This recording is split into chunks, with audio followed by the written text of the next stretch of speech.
FORA.tv. The world is thinking. Several weeks ago, the Prime Minister of Israel, Benjamin Netanyahu, gave a speech. And in the speech, he recognized the need for an independent Palestinian state. He wanted the state to be demilitarized because we've had some nasty experiences with Palestinian entities that shoot at us. And he also had another demand. It wasn't a precondition, but it was a demand that at some stage before the final treaty is signed, that Palestinian state is going to have to recognize Israel as the Jewish state, as the nation state of the Jewish people.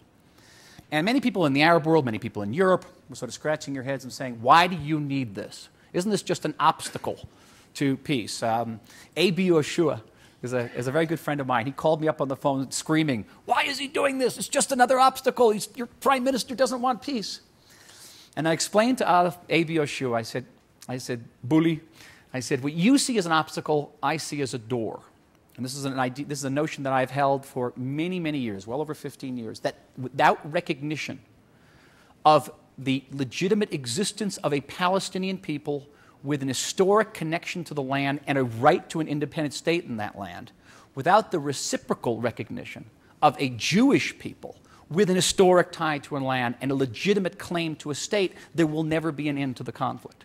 That is only on the basis of that reciprocity can we actually end the conflict, because if you don't have that, if you only have the Jewish state recognizing the Palestinian state, you have a Palestinian state that will always regard the Jewish state as illegitimate, foreign, and temporary. And there, to me, that lies the essence. So Israel can freeze settlements tomorrow. We plucked up 21 settlements out of Gaza a couple of years ago, and you know I was there. It was the most traumatic event of my military career, was pulling Jews out of their houses. We did that, and in return for it, we got 7,200 rockets fired at us. Settlements are not the issue. The issue is the recognition of the mutual legitimacy of these two peoples, this legitimate claim to these two states.